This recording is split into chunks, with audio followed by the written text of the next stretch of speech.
members, our education system must develop a formidable reservoir of skill, talent, highly competitive and innovative human capital to support our vision of an economically transformed Kenya. Within weeks of taking office, I appointed the Presidential Working Party on Education Reform, led by Professor Raphael Munava, my former teacher, who provided clarity on transition to the new competence-based curriculum and made further recommendations on necessary reforms in our education system from early childhood all the way to the tertiary levels. The Working Party concluded its work and submitted a report whose recommendations are already being implemented. The urgent and vexing question of transition to junior school has been settled, and the Kenya Primary School Education Assessment will be used for the exclusive purpose of monitoring learners' progress and not for placement in any grade. In keeping with our commitment, 56,750 new teachers have been employed. I'm sure the Honorable Milemba can confirm this.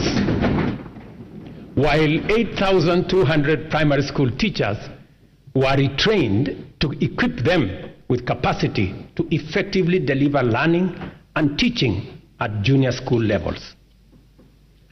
With changes to the entry requirements for teacher training colleges, admission has increased by 300% to now 20,456 trainees. I was privileged to be in Kwale last week to open the Kwale Teacher Training College, which had only less than 100 students a few months ago. And when I went there, the principal told me that the numbers have increased 4 times. At the tertiary level, the Working Party recommended an overhaul of the existing education funding framework to a variable scholarship and loan model in order to address the financing gap which denied many Kenyans the opportunity to pursue tertiary education in our universities and TVETs, but also created many complications in our universities and institutions of higher learning that by last year, our universities had accumulated debts of close to 60 billion Kenya shillings.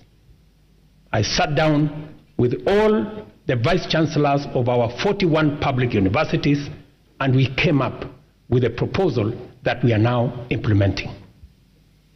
The new model for financial support is student-centered and deploys a rigorous, impartial means testing instrument to establish the level of need of every student, which then becomes the primary consideration in allocating scholarships and loans.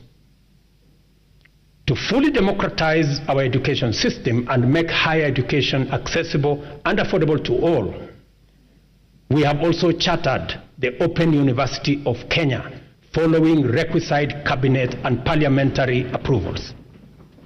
I want to thank this House for expediting the Open University Charter that had been in the works for the last 10 years. I also want to announce to you that the first 1,000 students will report next month.